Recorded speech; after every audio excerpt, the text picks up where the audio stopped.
Astaghfirullah. Assalamualaikum warahmatullahi wabarakatuh.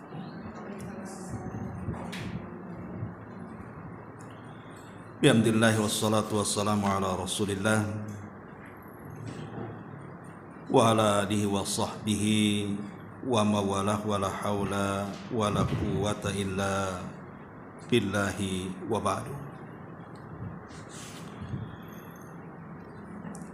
Alhamdulillah, segala puja dan puji hanya milik Allah subhanahu wa ta'ala.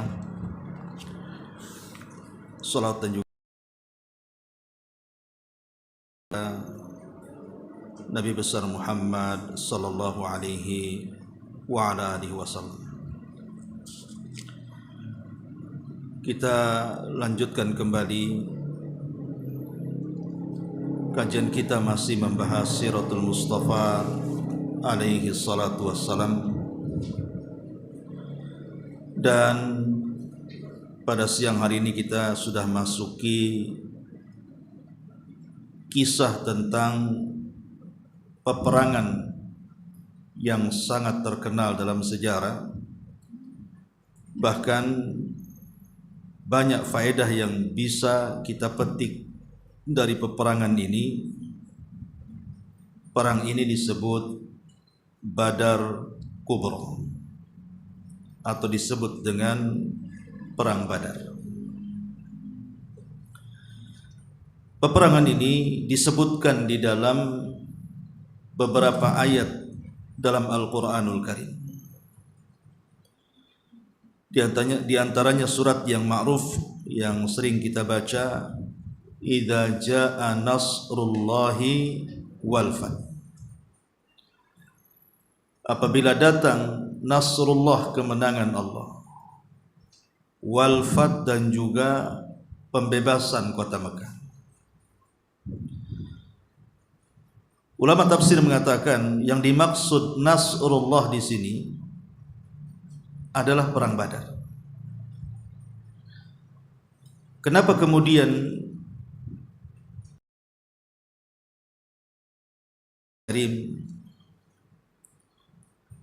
karena memang perang ini adalah perang perdana yang dilakukan Nabi sallallahu alaihi wasallam, di mana Nabi langsung berhadapan dengan musuh dengan jumlah yang sedikit, dengan peralatan yang terbatas, dan juga kendaraan yang terbatas. Namun karena kegigihan Rasul dan para sahabatnya, Allah subhanahu wa ta'ala memberikan kemenangan dalam perang ini. Bahkan perang ini juga disebut perang pembeda, bedakan antara hak dan yang batil. Karena setelah tragedi perang ini, maka kekuatan kaum muslimin semakin kokoh. Munculnya orang-orang munafik yang dulu membenci Nabi sallallahu alaihi wasallam, mereka pura-pura masuk Islam. Dan banyak peristiwa akibat dari peperangan ini. Ma'asyiral muslimat yang dimuliakan Allah subhanahu wa ta'ala, adapun sebab terjadi peperangan ini, sebagaimana yang sudah kita jelaskan dalam pertempuran Dzul Uwaisirah itu, bahwa mata-mata Nabi sallallahu alaihi wasallam mendengar ada kafilah dari Quraisy yang cukup besar yang hendak melakukan pulang dari perniagaan di Syam menuju kota Mekah. Sampai-sampai dijelaskan di sini, kafilah tersebut membawa harta yang melimpah milik penduduk Mekah. Di antaranya 1000 ekor unta dengan muatannya, kemudian 50.000 dinar emas, dan beberapa harta yang lainnya. Jadi Nabi SAW mendengar bahwa ada kafilah dari Mekah yang pulang dari Syam setelah berniaga pulang ke Mekah. Maka Nabi SAW ingin mengambil haknya, sebagaimana dulu dia dan para sahabatnya saat hijrah dirampas hartanya oleh orang-orang kafir itu, maka dia akan mengambil haknya kembali dengan cara merampas kafilah yang datang dari Syam menuju Mekah yang dipimpin ketika itu oleh Abu Sufyan yang bersamanya. Tetapi Allah Subhanahu wa taala takdirkan Nabi SAW dan para sahabatnya tidak berhasil menyergap Abi Sufyan dan seluruh barang dagangannya, karena kecerdasan Abi Sufyan sendiri yang memang berpengalaman. Dia selalu mencari-cari tahu tentang Rasul dan para sahabatnya. Jadi di sini hanya perang taktik sebenarnya. Lah ketika itulah kemudian Abi Sufyan pun menyewa seorang penunggang kuda yang sangat cepat, dibayar dengan sangat mahal. Ketika dia sudah tahu dia terancam oleh pasukan Rasul dan para sahabatnya, maka dikirimlah sepucuk surat lewat penunggang kuda ini yang bernama Dhamdham. Kemudian si Dhamdham ini berhasil kemudian sampai di daerah Juhfah. Kemudian berjumpa dengan tokoh-tokoh musyrik Quraisy. Akhirnya sampailah surat itu kepada Abu Jahal. Maka Abu Jahal kemudian marah dan khawatir. Kenapa? Karena kalau seandainya Abi Sufyan tersergap, kemudian hartanya diambil oleh Rasul dan para sahabatnya, akan merugikan penduduk Mekah. Belum lagi permusuhan sebelumnya dengan Nabi saat Rasul berada di kota Mekah. Dari situlah makanya kemudian Abu Jahal pun mempersiapkan pasukan yang besar dan melibatkan seluruh tokoh-tokohnya, sampai jumlah yang kemudian mereka bawa itu melebihi jumlah kaum muslimin berlipat-lipat. Tetapi kemudian setelah berjumpa dengan Abi Sufyan, Abi Sufyan membujuk Abu Jahal untuk tidak melanjutkan peperangan, disuruh balik ke Mekah saja.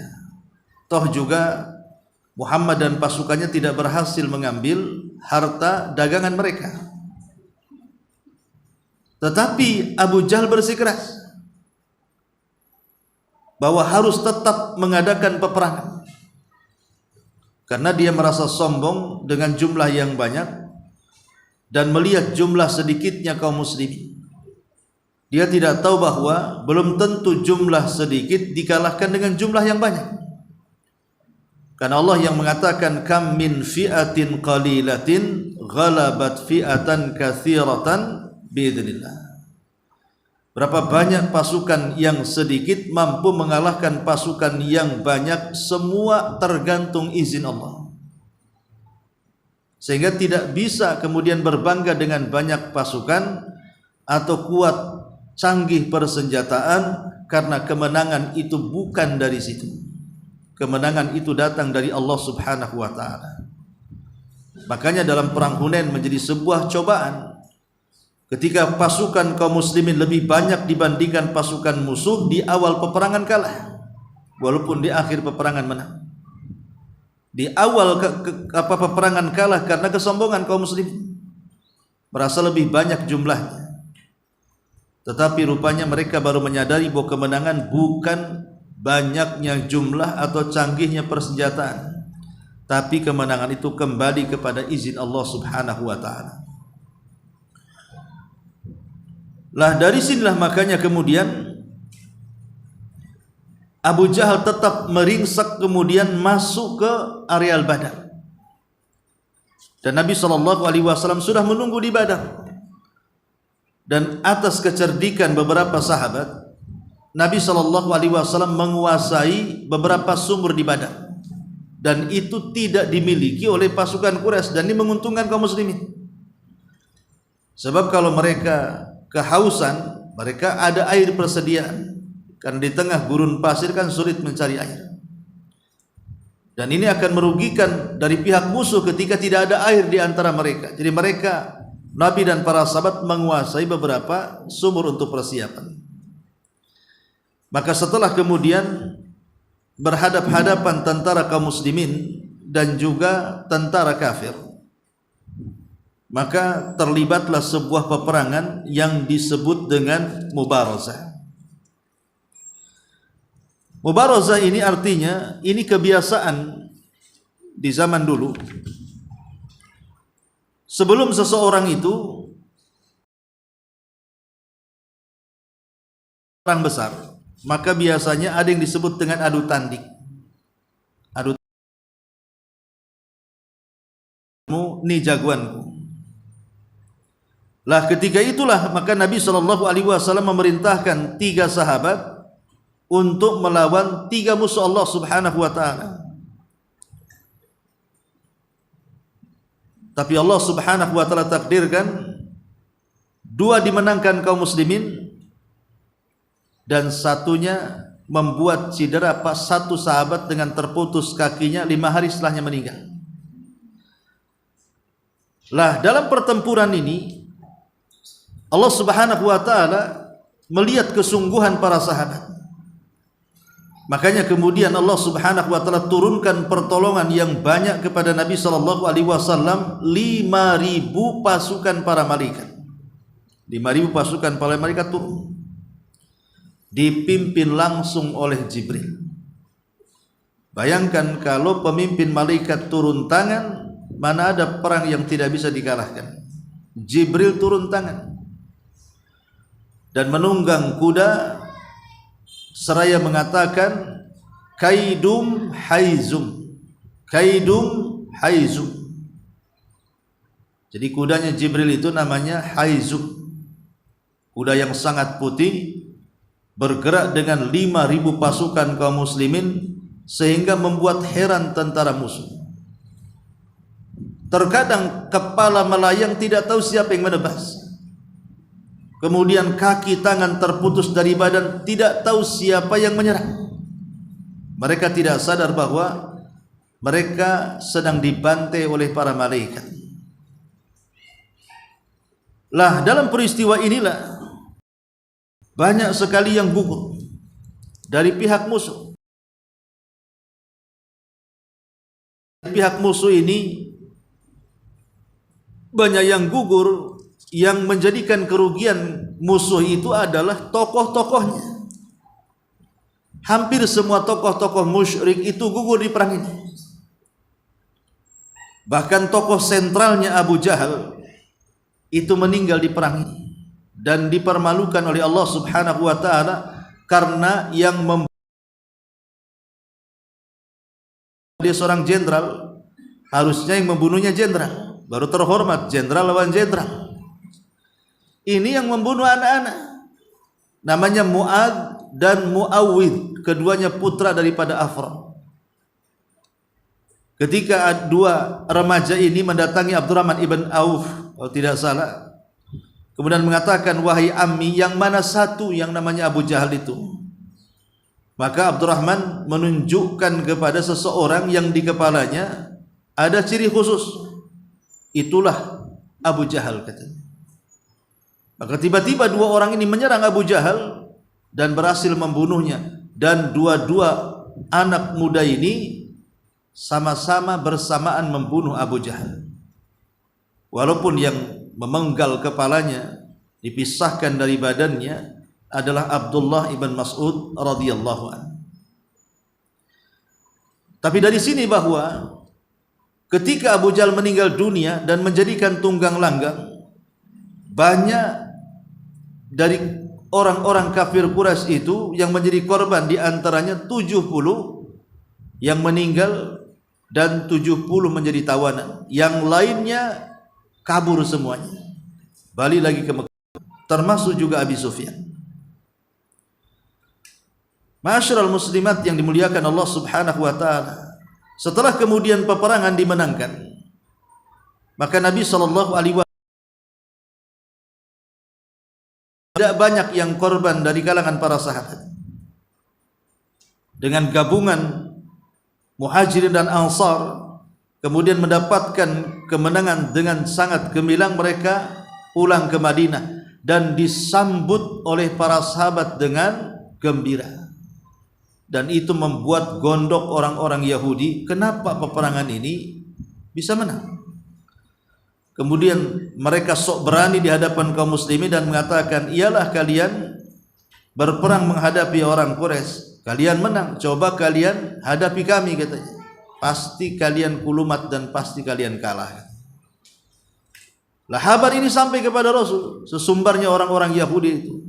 Dari situlah pemicu kenapa Nabi SAW terus memerangi orang-orang Yahudi, karena orang Yahudi yang memerangi duluan kepada kaum muslimin, yang berakhir dengan pengusiran mereka dari kota Madinah.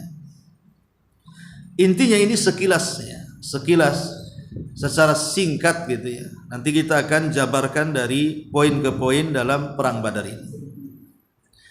Ma'asyiral muslimin muslimat yang dimuliakan Allah Subhanahu wa taala. Baik, kita akan baca sedikit demi sedikit peperangan ini. Di sini kita akan membahas sebab terjadinya peperangan. Sebagaimana tentang pertempuran Dzul Usyairah, bahwa kafilah Quraisy berhasil lolos dari sergapan Nabi SAW saat kepergian mereka dari Mekah menuju kawasan Syam. Dan tatkala telah dekat waktu kepulangannya dari Syam menuju Mekah, maka Nabi SAW mengutus Talhah ibn Ubaidillah dan juga Sa'ad ibn Zaid. Sa'ad ibn Zaid, dua-duanya satu di antara 10 sahabat yang dijanjikan masuk surga. Nah, salah satunya Talha dan Sa'ad. Ya. Jadi yang dipilih oleh Nabi SAW tidak sembarang orang. Kemudian kata pengarang di sini, setelah Rasul mengutus Talha dan juga Sa'ad ke arah utara untuk memantau perkembangan macam mana beritanya, akhirnya kafilah yang dipimpin Abi Sufyan pun melintasi tempat mereka berdua. Keduanya langsung bergegas kembali ke Madinah dan memberitahukan kepada Nabi SAW perihal kafilah tersebut. Versi riwayat menyebutkan bahwa beliau ketika itu tengah dalam perjalanan menuju Badar. Kafilah tersebut membawa harta yang melimpah, yang kesemuaannya itu adalah milik penduduk Mekah. 1000 ekor unta yang syarat dengan muatan bernilai lebih kurang 50.000 dinar dan yang lainnya. Hal ini merupakan kesempatan emas bagi kaum muslimin untuk melancarkan pukulan telak terhadap perekonomian penduduk Mekah. Sebab kalau seandainya ini berhasil diambil, otomatis ekonomi di Mekah kan goyang. Karena bagaimanapun kebutuhan mereka banyak dipasok dari luar. Oleh karena itulah maka Nabi SAW mengumumkan kepada kaum muslimin, baru mengatakan, ini adalah kafilah Quraisy yang membawa harta benda mereka. Semoga saja Allah menjadikannya harta rampasan bagi kalian.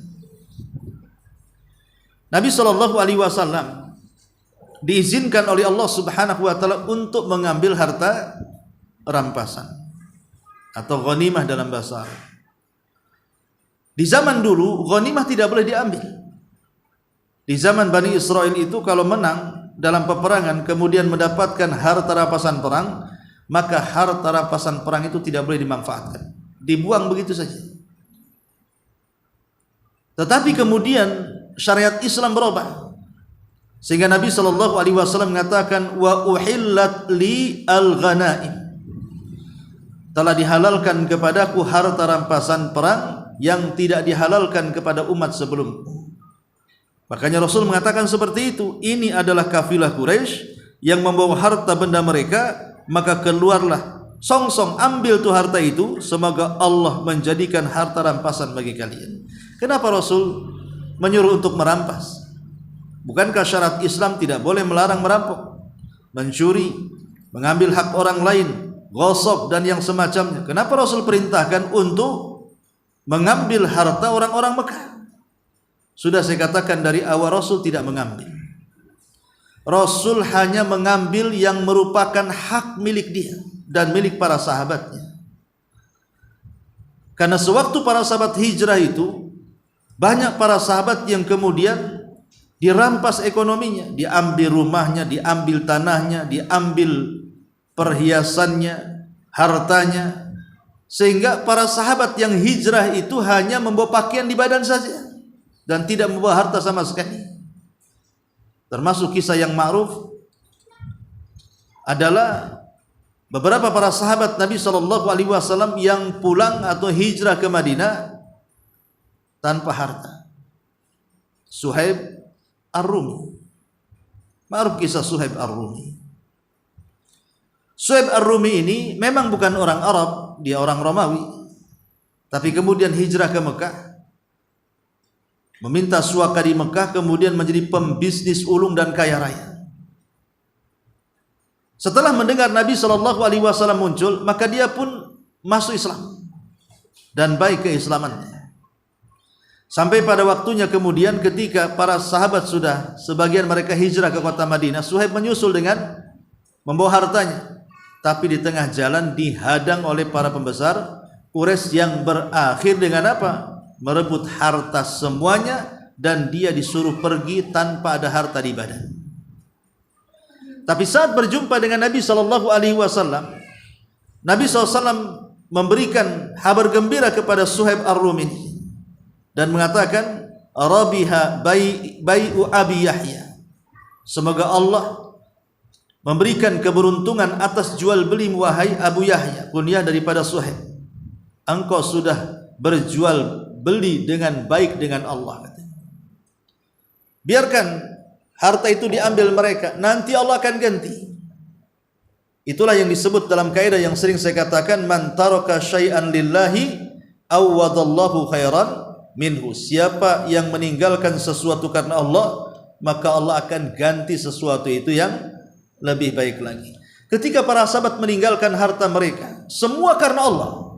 Mereka ingin mempertahankan agamanya, sehingga kemudian mereka pulang ke kota Madinah dalam rangka hijrah mencari kehidupan baru. Allah ganti dengan kehidupan yang layak di Madinah. Allah limpahkan lagi kekayaannya sehingga mereka bisa tenang untuk beribadah kepada Allah Azza wa Jalla. Maka siapapun yang meninggalkan sesuatu,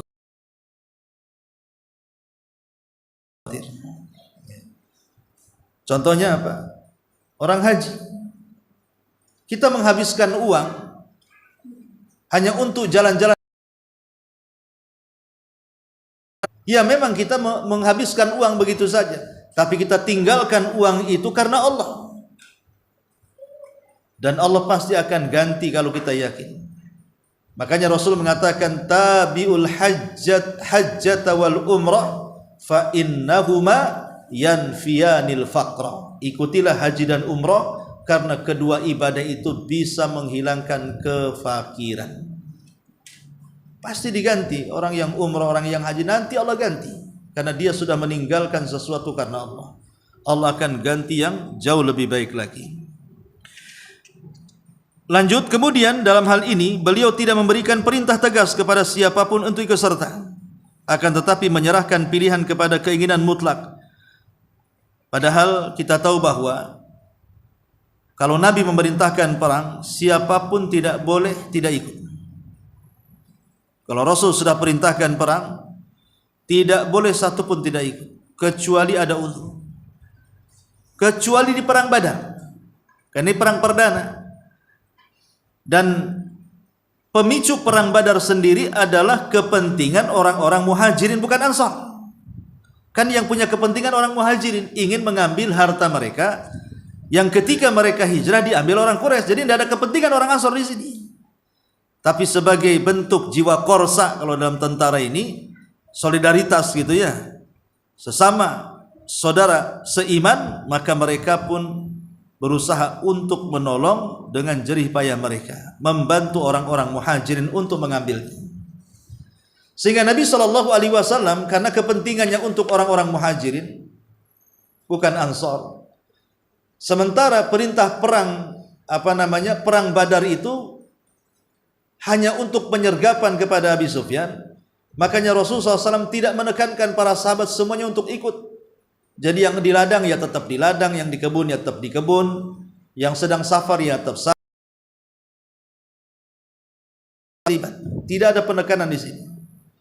Tapi pun walaupun demikian, siapapun yang sukarela menjadi tentara-tentara Badar, maka kelak mereka akan diberikan keistimewaan yang tidak diberikan kepada orang yang terlibat dalam perang Badar. Kenapa? Karena Allah Subhanahu wa taala mengatakan, "I'malu ma syi'tum faqad ghafarallahu lakum." Siapapun yang terlibat dalam perang Badar, silahkan lakukan sekehendakmu karena Allah sudah mengampuni dosa-dosa kalian.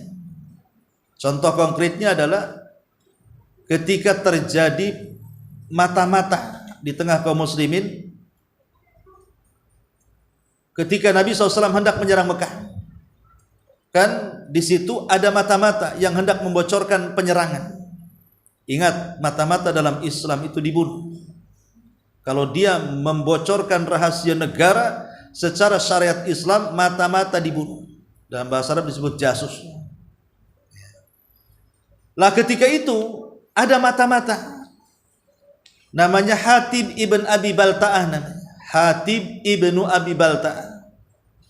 Tiba-tiba dia ngirim surat, kemudian mengutus seorang wanita, kemudian dibayar dan disuruh surat itu sampai ke Mekah sebelum Rasul mengirim pasukan ke sana. Tapi Jibril datang, Nabi SAW bahwa ada surat yang dibawa seorang wanita yang akan membocorkan penyerangan ini. Maka kemudian Rasul memerintahkan Ali dan satu sahabat untuk mengejar wanita itu. Setelah ketangkap, wanita itu tak ngaku. Kata Ali, kalau kau tak mengaku, kami akan telanjangi dan auratmu akan tampak di mana-mana. Akhirnya wanita itu ketakutan, kemudian diserahkan surat itu.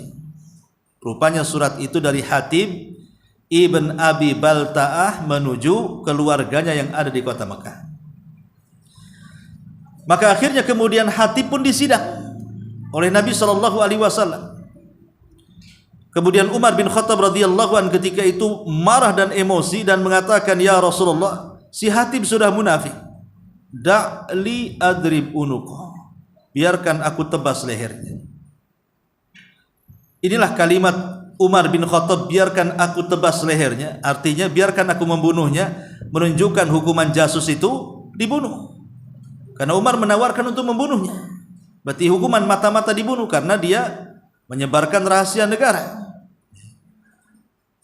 Tetapi kemudian Rasul SAW tidak langsung mengiyahkan. Rasul itu nabi yang bijak, dia akan bertanya alasannya karena Hatib juga seorang sahabat. Makanya Rasul mengatakan, apa yang membuat engkau melakukan itu wahai Hatib? Kenapa kau lakukan seperti itu? Bukankah ini membahayakan kaum muslimin? Maka Hatib mengatakan, ya Rasulullah, sebenarnya aku tidak tega dan tidak mau melakukannya. Tapi keluargaku ada di Mekah, bisnisku ada di Mekah, orang-orang yang kucintai ada di Mekah. Saya hanya memikirkan keluargaku di sana. Kalau sampai kau menyerang di sana, apa nasib keluargaku? Bisa saja mereka terbunuh dan begitu seterusnya. Maka kemudian Umar bin Khattab bunuhnya. Tapi Nabi SAW hal kepada Umar, ya Umar, kali ini maafkan Hatib. Jadi ketika Rasul mengatakan, bukankah Hatib dulu terlibat di perang Badar? Sementara Allah mengatakan, i'malu ma syi'tum faqad ghafarallahu lakum. Silahkan lakukan sesukamu, Allah sudah ampuni kalian. Karena dia sudah terlibat di perang Badar, maafkan saja. Itulah bagaimana orang-orang yang terlibat dalam perang Badar ini nanti punya keistimewaan tuh. Berbeda dengan sahabat-sahabat yang tidak terlibat. Dia ada keunggulan. Ma'asyiral muslimat yang dimuliakan Allah Subhanahu wa taala. Baik, kita masuk ke bab yang kedua, besarnya kekuatan pasukan Islam dan distribusi komando. Rasulullah SAW bersiap-siap untuk bertolak sementara, ikut serta bersama beliau sebanyak 313. Ada yang mengatakan 314. Ada yang mengatakan 317. Angka-angka ini baik 313, 314 atau 317 ini mirip dengan tentara Talut ketika melawan Jalut. Tentara Talut ketika melawan Jalut, tentara Talut itu banyak sebenarnya, ribuan. Tentaranya ribuan. Tetapi yang ribuan itu tidak bisa memenuhi standar ujian. Jadi ketika kemudian lewat di sebuah sungai, kata Talut, kalian tidak boleh minum kecuali hanya satu teguk. Lah sementara mereka itu kan sudah jalan entah berapa kilo mil jauh, mereka haus. Ketika melihat air, jangan lagi melihat air, enggak melihat air saja kayak fata morgana orang haus itu. Apalagi betul-betul melihat air kan begitu. Tapi Talut mengatakan, siapa yang minum lebih dari satu tegukan jangan ikut perang. Dari situlah banyak yang gugur. Sehingga ketika betul-betul berhadapan Talut dengan Jalut, hanya tersisa 313 atau 317, persis seperti perang Badar jumlahnya. Dan kita tahu bahwa Jalut ini postur tubuhnya besar dibandingkan tentara Talut. Tetapi bukan itulah kemenangan. Saya ulangi dari awal, kemenangan itu izin anak muda namanya Daud. Dan Daud ini seorang penggembala kambing. Dia punya ilmu kepiawaian melempar serigala dan sekali lempar tepat. Jadi Daud ini yang kelak akan jadi nabi itu memang penggembala kambing dan suka melempar serigala yang mengganggu kambingnya. Anehnya lemparannya selalu tepat gitu, tidak pernah meleset. Dengan skill inilah kemudian ketika tentara yang 314 atau 313 ini ketika melihat tentara yang banyak yang besar-besar, mereka pun ciut, tidak berani maju. Apalagi yang ngajak duel itu langsung Jalut. Kemudian Talut mengatakan kepada pasukannya, siapapun yang bisa mengalahkan Jalut, dia akan menikahi putriku dan dia akan mewarisi tahtaku. Disitulah akhirnya Daud alaihi salam ketika menghadapi Jalut hanya dengan lemparan batu saja. Karena dia ngelempar batu suka. Lempar batu ke kepalanya pecah mati. Ya. Makanya kemudian setelah peperangan ini Daud menikahi putrinya Talut dan menjadi raja setelahnya. Makanya satu-satunya nabi yang dianugerahi pertama kali dari nabi-nabi Bani Israel kerajaan dan kenabian itu cuma Daud. Itu yang perdana pertama, baru diwariskan ke Sulaiman. Dan selepas itu tidak ada lagi. Ya, jadi intinya bahwa angka ini disesuaikan dengan angka yang terjadi saat perang Talut melawan Jalut. Kemudian pengarang merinci, riwayat yang lain menyebutkan 83 atau 86 dari kalangan Muhajirin dan 61 dari suku Aus serta 170 dari suku Khazraj. Lihat, tentara di Badar itu kebanyakan Ansor, bukan Muhajirin. Padahal yang punya kepentingan Muhajirin, tapi yang banyak terlibat orang-orang Ansor. Bagaimana mereka mencintai saudaranya luar biasa. Orang-orang Ansor terhadap orang-orang Muhajirin, jiwa korsanya luar biasa untuk saling melindungi sesama mereka karena sama-sama memperjuangkan agama Allah Subhanahu wa taala. Mereka tidak menggalang kekuatan besar untuk keberangkatan ini dan juga tidak mengambil persiapan yang matang sehingga mereka tidak memiliki selain 1 atau 2 ekor kuda saja. Padahal dari Madinah ke Badar kan cukup jauh, ya. Jalan kaki lelah juga. Jadi cuman bawa 2 ekor kuda. 1 kuda ditunggangi oleh Zubair ibn Awam dan satunya lagi oleh Al-Miqdad ibnul Aswad Al-Kindi. Zubair ibn Awam, suami dari Asma bintu Abi Bakar, kemudian melahirkan Abdullah ibn Zubair. Semasa bayi, karena Aisyah radhiyallahu anha adalah saudari daripada Asma, jadi Abdullah ini suka digendong. Karena biasanya kan anak laki-laki, bayi lebih disukai dibandingkan anak perempuan. Apalagi comel gitu ya. Anak laki-laki kan suka digendong ke sana kemari ya. Sehingga orang-orang memanggil Aisyah itu sebagai Ummu Abdillah. Kunyahnya Aisyah Ummu Abdillah, padahal Abdullah bin Zubair bukan anak dia, anak saudarinya Asma. Ya. Tapi karena suka digendong-gendong Aisyah, maka disematkanlah kemudian kunyah Aisyah dengan sebutan Ummu Abdillah. Ummu Abdillah. Ya kunyah seperti ini punya anak tidak. Buktinya Aisyah tidak punya anak, boleh juga disebut kunyah. Bahkan di zaman Rasul ada anak kecil belum balik namanya Abu Umair. Pakai Abu juga kan. Bukan kalau sudah ikut sunnah baru diganti nama jadi abu-abu gitu, enggak, atau umum-umum, enggak ya. Ini sunnah, ya, memang sunnah seperti itu. Dipanggil dengan nama anaknya. Lah, kemudian Al-Miqdad ibn Aswad Al-Kindi, sahabat ini sangat dicintai orang Syiah. Padahal dia juga sahabat ahli sunnah. Kita mencintai semua sahabat, tapi orang-orang Syiah ini entah kenapa dia suka dengan Al-Miqdad ibn Aswad ini. Dan mereka mengatakan setelah meninggalnya Rasul, semua murtad.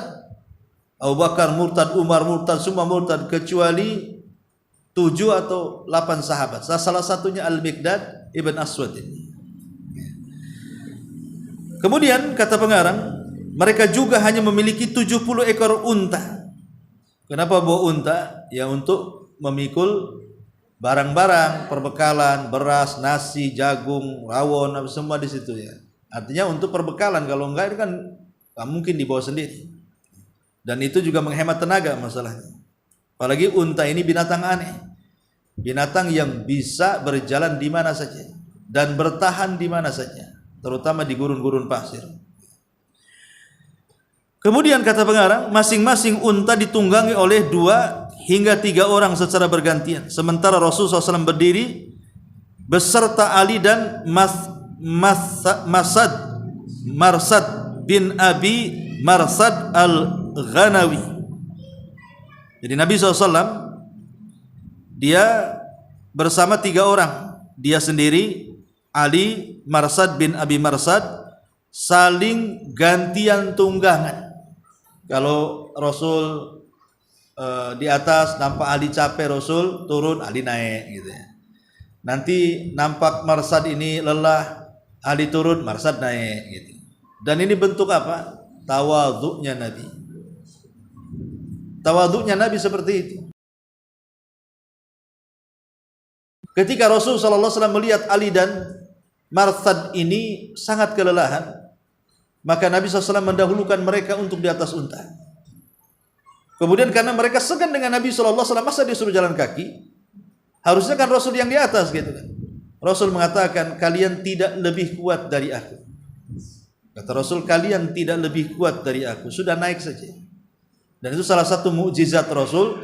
Bahkan riwayat walaupun dilemahkan, Rasul seorang Nabi itu dilebihkan memiliki 40 kekuatan laki-laki kekar. Jadi satu orang setara dengan 40 laki-laki. Kemudian di sini kali ini Nabi SAW mengangkat Ibnu Ummi Maktum sebagai penguasa sementara di Madinah, sekaligus sebagai imam salat. Namun tatkala sampai di Ar-Rauha, beliau memulangkan Abu Lubabah bin Abdul Mungdir dan mengangkatnya sebagai penguasa sementara Al-Madinah menggantikan Ibnu Ummi Maktum. Ibnu Ummi Maktum adalah orang buta. Dia orang yang punya kebutuhan khusus, orang buta. Tetapi tidak menghalangi mendapatkan kemuliaan dalam Islam. Karena sehat ataupun cacat di mata Islam itu sama. Bukan berarti orang sehat lebih utama, orang cacat tidak utama, terhina, tidak. Islam tidak memandang fisik. Makanya Rasul mengatakan, innallaha la yanzuru ila suwarikum. Allah tidak memandang rupa kalian atau fisik kalian.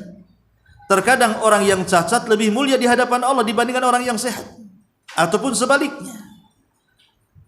Lalu barometer kemuliaan pada apa?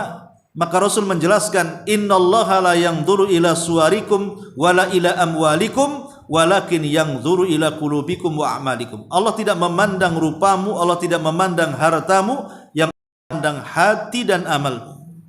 Selama orang-orang cacat itu mereka beramal saleh, maka mereka bisa lebih mulia dibandingkan orang sehat. Lah Abdullah ibn Ummi Maktum itu tidak menghalangi kecacatan dia untuk menjadi orang mulia. Bahkan Ibnu Ummi Maktum ini ada kisah tersendiri dengan Nabi.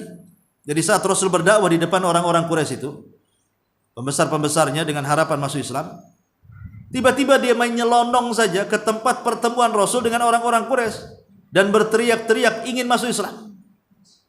Sementara pembesar-pembesar Quraisy itu mereka merendahkan orang-orang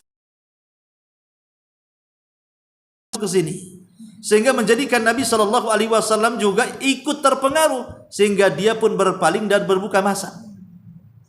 Dari sinilah turun ayat Nabi SAW abasa wa tawalla an ja'ahul a'ma. Dia telah bermuka masam dan berpaling ketika datang orang buta kepadanya. Apa salahnya orang buta seolah-olah seperti itu? Dia jelas mau masuk Islam, kok tolak. Sementara mereka yang tidak jelas masuk Islam, asik kok tongkrongi gitu. Lah dari sini maka Nabi SAW sangat memuliakan Ibnu Ummi Maktum. Apabila dia datang ke rumahnya, maka Rasul berdiri dan menyambutnya dan mengatakan, marhaban billadzi atabani rabbi. Selamat datang wahai orang yang karenamu aku dihukum Allah, katanya. Karena diturunkan abasa. Ini bukan kalimat celah, tidak, ini kalimat pujian. Gara-gara kamu aku ditegur Allah, kan gitu. Pujian, makanya Abdullah bin Maktum sangat dimuliakan di keluarga Nabi. Selalu diberikan madu, diberikan makanan lezat sebagai bentuk kehormatannya. Dan dia pun dipakarkan dengan Quran. Abdullah bin Maktum itu pakar dalam Quran, walaupun dia buta. Makanya dia dipercaya untuk mengurus masjid. Dan dia juga sebagai muadzin tetap yang ditetapkan Nabi Shallallahu Alaihi Wasallam di zaman Rasul. Ada 4 muadzin. Tentu pemimpin muadzin adalah Bilal. Kita syak lagi, tidak ragu lagi, Bilal Maktum ini. Kemudian yang ketiga Abi Mahdhurah. Kemudian yang keempat Sa'ad Al-Qaradi Maula Ammar ibn Yasir. Bilal dengan Abdullah ibn Ummi Maktum yang diajarkan kalimat taswib as-salatu khairum minan naum pada subuh ditempatkan di Masjidil Haram. Adapun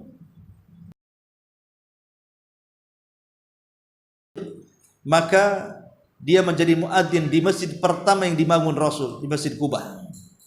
Jadi semua muadzin Rasul itu ada 4. Lah salah satunya Ibnu Ummi Maktum.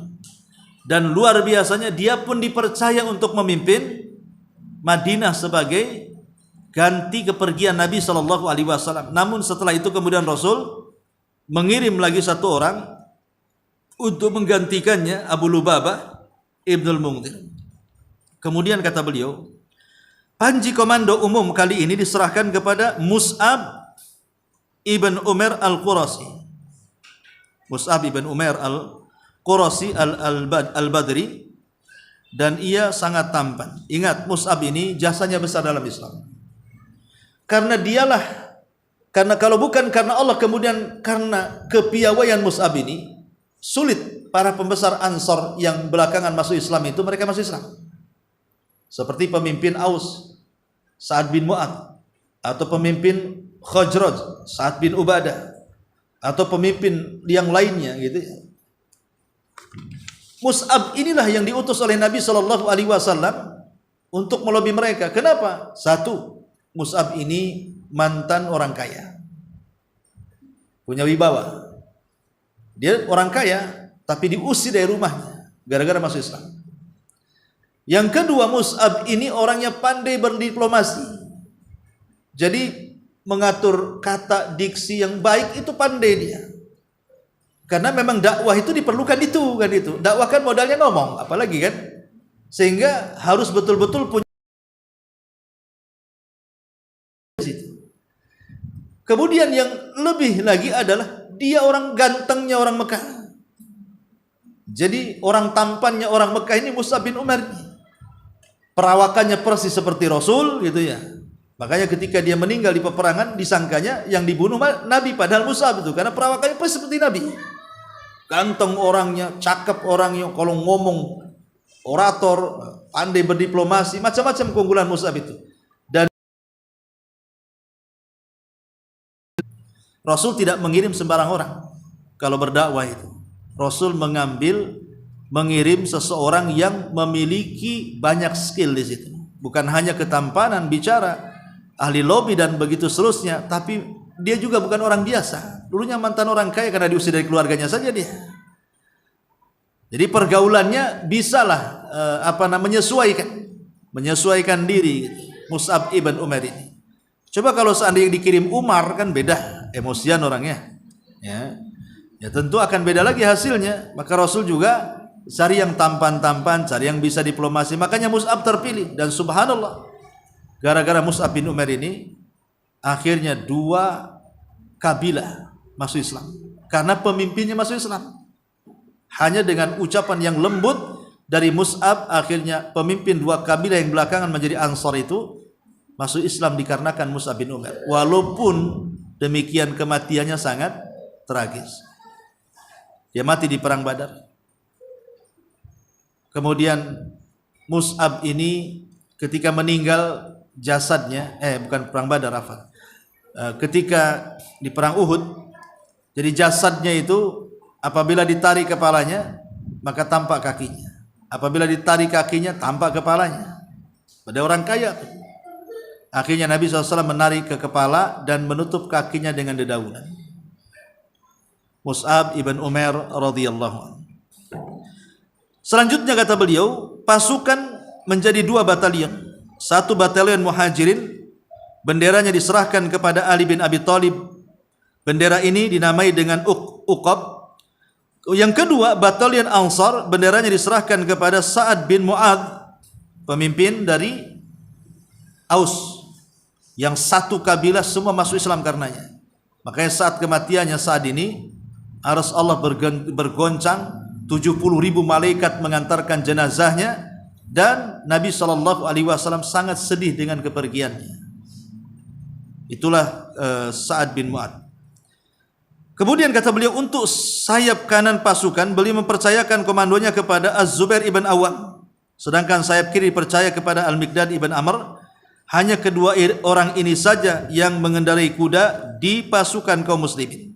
Ini sebagaimana telah disinggung di muka. Adapun pasukan garis belakang diserahkan kepada Qais ibn Abi Sahsah, sedangkan komando umum tetap dipegang oleh beliau selaku panglima tertinggi dalam pasukan, maksudnya oleh Nabi SAW sebagai pemimpin tertinggi dalam peperangan, karena perang ini langsung dipimpin Nabi.